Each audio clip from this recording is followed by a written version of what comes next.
We've had MasterChef royalty in the kitchen before, but no one like this. All the way from sunny California. Welcome to MasterChef Australia, the Duchess of Sussex, Meghan Markle! It's the biggest piece of dog shit. Because I could just authentically be myself without so much preparedness. It doesn't work for you to shoulders back, breasts out, headlights going, and try to look as bitchy as possible. Megyn, off. Can I ask you, please, Meghan, what is your favorite dish to cook for the family? It's a tough one because I have a lot of palates to appease. Yes. My husband, being from the UK, loves a lot of meat, potatoes, cream sauce. California girl, I like grilled fish, grilled meats, lots of citrus. I just like using really pure, natural herbs and spices. You know, again, if you can pull fresh herbs, like, do you say herbs or herbs here? We say herbs. You do? She don't cook. I'm sorry. She don't cook. It's weird. The moment she sat down on that MasterChef Australia stage in Sydney, the illusion shattered. And not quietly, not gradually, but in a way that felt almost surgical. Like every second on camera was cutting deeper into a carefully constructed persona that had taken years to build. This was supposed to be Meghan Markle's controlled comeback. Trick that people do with pineapple, instead of just cutting it to make the perfect little bite, you follow the wedge. When nature has given you all the cues on how to have a perfect taste of something. Oh, how fun is that? I love it. Oh my gosh, I worked so hard. Her culinary credibility moment. Her proof that Montecito's lifestyle empire had substance behind the branding. Instead, within minutes, it turned into something else entirely, a live global unraveling that even the producers couldn't fully contain. What unfolded in those first moments wasn't just awkward television, it was the beginning of a chain reaction. The setup itself raised questions nobody in Montecito wanted asked out loud. Why place someone with a cooking brand, a jam line, and a lifestyle empire on MasterChef, the one arena where performance can't be faked? The stakes were already high before she even spoke, and the silence that followed the simplest question exposed everything. What do you cook for your family? Not a trick, not a trap, a gift. And yet, the hesitation, the head tilt, the now infamous "what a great question," it wasn't just a pause. It was a signal. Because that phrase didn't land as charm, it landed as strategy. Viewers recognized it instantly. Not as spontaneity, but as a stall. A mechanism to buy time when there is no answer ready. Nearly 1,000 people backed that exact observation online, connecting this moment to a pattern seen for years. And when the answer finally came, carrot top pesto, it didn't resolve the tension. It escalated it. Not because of what it was, but because of what it wasn't. A real, lived-in dish, a memory, a family staple.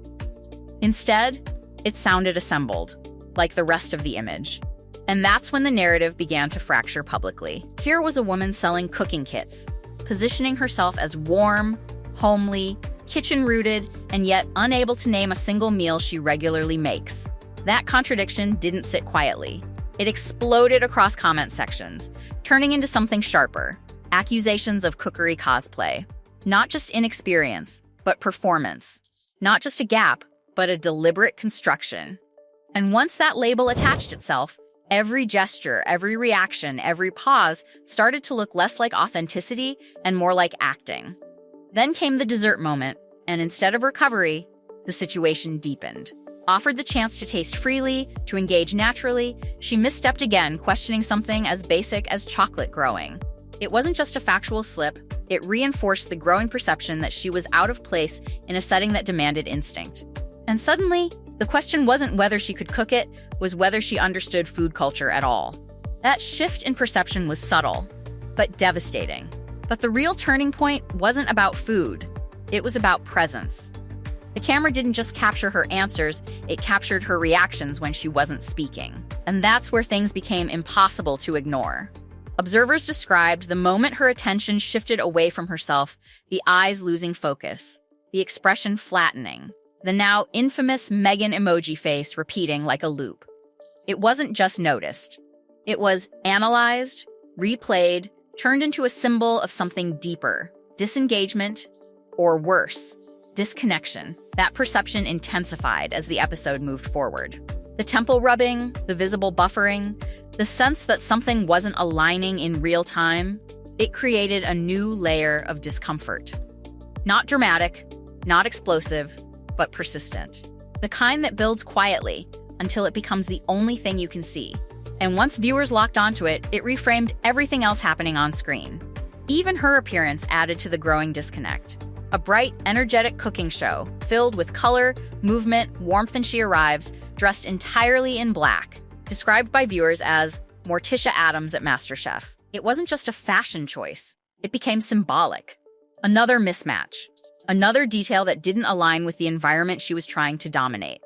And in a show built on harmony and flow, that contrast stood out more than anything she said. Then came the interaction with Po Ling Yao, and the imbalance became impossible to ignore. Po, known across Australia for her warmth and effortless energy, approached every moment with openness. But instead of connection, there was resistance. Viewers watched what felt like energy hitting a wall, Po's enthusiasm not bouncing back, but disappearing. By the latter half of the episode, even her expression seemed drained. That wasn't scripted. That was visible. And just as the tension peaked, the production introduced its most controversial element, a move that would redefine the entire episode. A surprise FaceTime call. Prince Harry, appearing on a giant studio screen, reduced visually to what many described as a thumbnail-sized man, waving into a room that had nothing to do with him. It wasn't just unexpected, it was disruptive. The focus shifted instantly, not to the contestants, not to the food, but to the spectacle of his presence. And viewers didn't see it as spontaneous. They saw it as staged. Calculated, inserted, that moment changed the power dynamic completely. Because suddenly, it wasn't about her proving herself in the MasterChef environment, it was about leveraging the one asset that always guarantees attention: him. One comment, backed by over 1,100 people, called it the most cringe-worthy moment of the entire show. And the implication behind that reaction was clear. Without Harry, the segment couldn't sustain itself. And that realization triggered a deeper question. Was she the guest or the setup for his appearance? Because from that point forward, every interaction seemed to orbit that idea. Every mention of H, every reaction tied back to him. Every moment subtly redirecting focus. It didn't feel like a cooking show anymore. It felt like a constructed narrative struggling to hold itself together. And behind the scenes, something even more telling was happening. The introduction itself, originally delivered as MasterChef royalty by Po Ling Yao, was quietly altered before broadcast. Removed, replaced with global icon, philanthropist, humanitarian, a rewrite not just of words, but of positioning. Because if royalty was unacceptable, what did that reveal about the tension between image and identity? That single edit raised more questions than it answered. And as whispers emerged from Sydney about a judge left in tears, about moments cut from the final edit, about reactions the audience was never meant to see, the story stopped being about one appearance. It became about control. Because if the production was adjusting, editing, softening, and still the narrative spiraled into backlash, what exactly happened in the moments we didn't see? And, more importantly, who was trying to contain it, and why? And just when it looked like the chaos had peaked on screen, the deeper fracture began to surface off-screen. Because the contradictions didn't stop at what she said in that kitchen, they followed her entire narrative, dragging years of carefully curated identity into the spotlight all at once. The internet didn't just react, it started digging. And what they found wasn't one story about Meghan Markle's relationship with food. It was 4 completely different ones, all told by her, all presented as truth, and none of them lining up. On MasterChef Australia, she painted a picture of a farm-to-table upbringing, watching her mother cook fresh meals from scratch, a wholesome, grounded culinary origin story. But that version didn't exist in isolation. It collided instantly with what she had already said elsewhere. Because on her own Netflix show, she described something entirely different. A latchkey childhood, coming home to an empty house, surviving on Jack-in-the-Box tacos and microwave dinners. That wasn't just a variation, it was a contradiction. And it didn't end there. In another retelling, she positioned herself at a Sizzler salad bar, framing it as part of her early food experience. Then in yet another version, she introduced fine dining at Musso and Frank with her father, shifting the narrative again into something more polished, more elite. 4 childhoods, 4 realities, all delivered on camera, all positioned as authentic depending on the audience, the platform, the moment. And that's when the scrutiny turned from awkward television to credibility collapse. Because once those timelines were placed side by side, the question stopped being about MasterChef and started being about consistency. One viewer cut straight to it. If her mother was such a wonderful cook, why had she repeatedly claimed she had to teach herself? That wasn't a minor inconsistency, it was a structural flaw in the story itself. And hundreds of people demanded an answer that never came. That's where the late Queen Elizabeth's words resurfaced with almost surgical precision. Recollections may vary. Except this wasn't variation, it was transformation. Each version didn't just adjust details, it reshaped the entire foundation. And once that realization set in, every statement she made during that MasterChef appearance started to feel less like a slip and more like part of a larger pattern. Because the cooking segment didn't just expose a lack of answers, it exposed a reliance on adaptability over truth. And in a controlled interview, that might pass. But in a live environment, surrounded by professionals, under pressure, it unraveled fast. Meanwhile, the fallout behind the scenes refused to stay buried.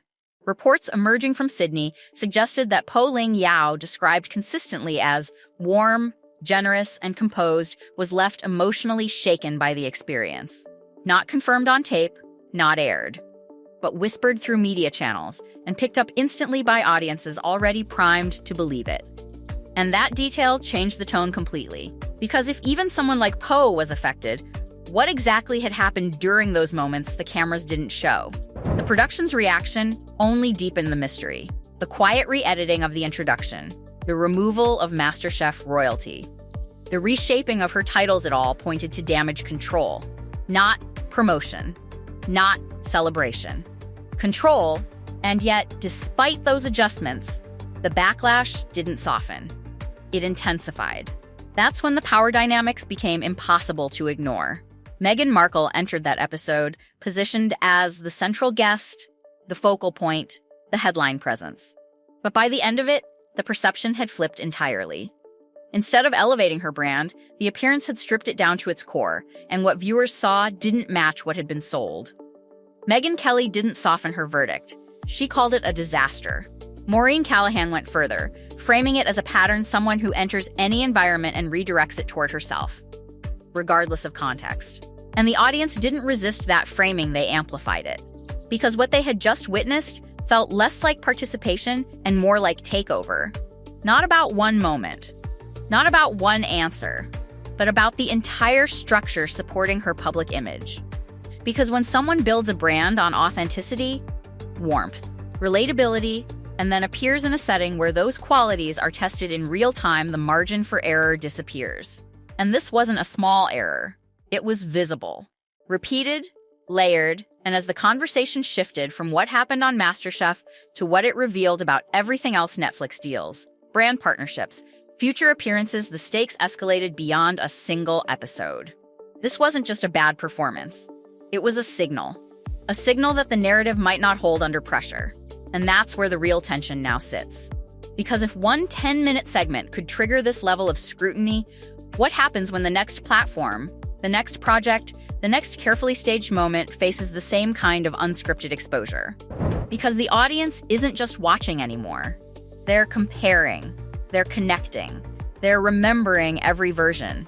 And if the story keeps changing, eventually one question becomes impossible to avoid: which version is the real one?